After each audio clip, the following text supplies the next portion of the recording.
Jadi trilaminar disc atau terbentuk lapisan germinatif itu yaitu endoderm, mesoderm, dan juga endoderm. Nah, kalau buat hari-harinya lanjut yang tadi tuh yang garis primitif itu, dia tuh pada minggu kedua perkembangan dia belum terlihat jelas, tapi pada hari ke-15 sampai ke-16 dia tuh udah mulai kelihatan jelas. Terus sisi-sisi kanan kirinya itu kayak agak menonjol, jadi kayak ada bagian lubangnya gitu loh.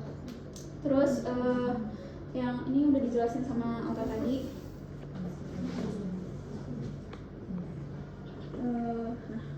Organogenesis itu ada di minggu ke-3 sampai minggu ke-8 kehamilan.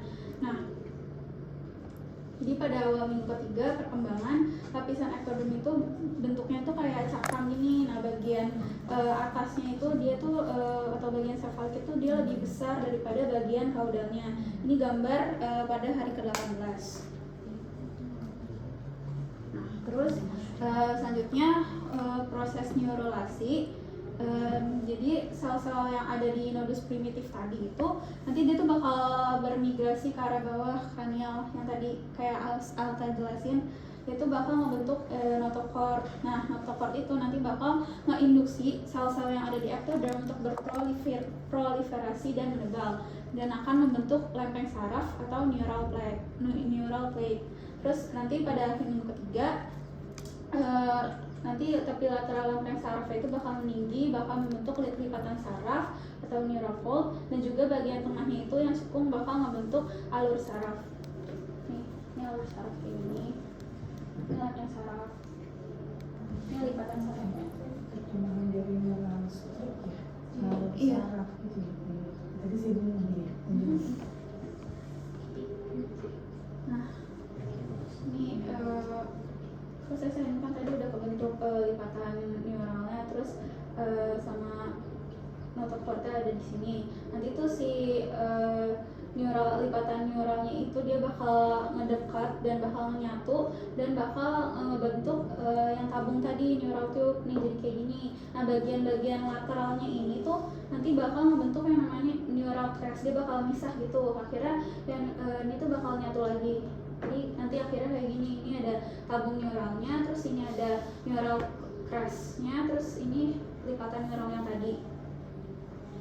Nah, buat perkembangan organnya itu kalau dari tabung saraf itu jadi ada dua bagian nih, yang bagian atas ini atau bagian kranial itu namanya neuroporus anterior, yang bagian bawah, yang bagian kaudalnya itu neuroporus posterior. Nah, ini kan dia tuh kebuka nih, di hari ke-23 dia tuh masih kebuka kan. Nah, bagian yang atas atau neuroporus anterior ini pada hari ke-24 atau ke-25 dia bakal ketutup. Kalau yang bagian neuroporus posterior ini pada hari ke-26 sampai ke-28 dia bakal ketutup. Nah, kalau misalkan gagal nutup itu tuh nanti bakal nyebabin kecacatan pada bayinya. Kayak contohnya itu spina bifida, jadi nanti bayinya itu medula spinalisnya gagal buat berkembang dengan baik. Nah, si tabung saraf ini nanti dia bakal mengalami namanya vesikulasi, jadi kayak gini, dan bakal membentuk sistem saraf kranial. Saraf apa sih? Kranial sistem. Iya, benar. Sistem saraf kranial ya. Terus itu ada bagian, ada neuron, ada sel glial, terus ada hipofisis posterior, ada kelenjar pineal, sama ada retina. Itu organ-organ yang dibentuk dari tabung saraf. Nah, selanjutnya kalau dari sel-sel crista neuralis itu yang ada di pinggir-pinggirnya tabung saraf ini, dia bakal membentuk berbagai macam sel. Yang pertama dia ada chromafin cell yang ada di medula adrenal, terus ada jaringan rostral atau jaringan penyambung antara tulang, terus juga otot pada bagian kepala sama leher. Terus ada saraf enterik, terus ada sel schwann, terus ada sel satelit, terus ada saraf tulang belakang, terus ada badan karotis, ada bantalan endokardial itu buat bikin katup pada hati. Terus nanti ada ngebentuk melanosit, juga ngebentuk leptomeninges itu pia mater sama arachnoid mater. Itu pada bagian sel-sel Preska, organ-organnya itu. Gitu.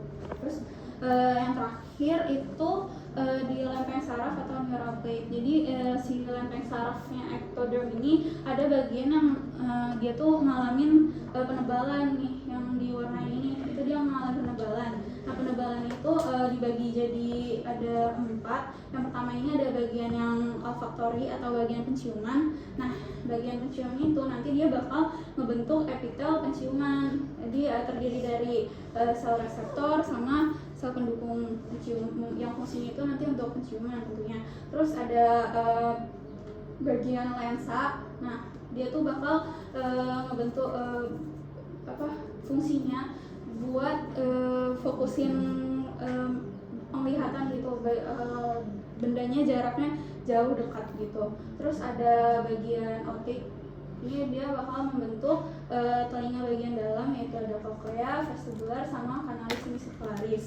Nah, terus yang ini ada bagian yang menonjol lagi, yaitu cranial nerve. Dia nanti bakal membentuk ganglia nodosa, terus ganglia trigeminal, sama ganglia geniculatum. Nah, sisa-sisanya ini yang gak ngalamin penebalan, yaitu namanya ini surface octoderm. Dan dia bakal membentuk jaringan epitel, terdiri dari ada epidermis, ada kuku, ada rambut, ada kelenjar keringat, terus ada rongga hidung, ada rongga mulut, terus ada telinga bagian luar, sama ada bagian inferior dari anus. Terus selain jaringan epitel, dia juga membentuk ini kantong rake yang bakal nanti kan membentuk hipofisis anterior. Jadi beda, tadi kan hipofisis posterior dari tabung neural, kalau hipofisis anterior dari sini kantong rake yang asalnya dari surface octoderm ini. Udah selesai organ-organ. Ya.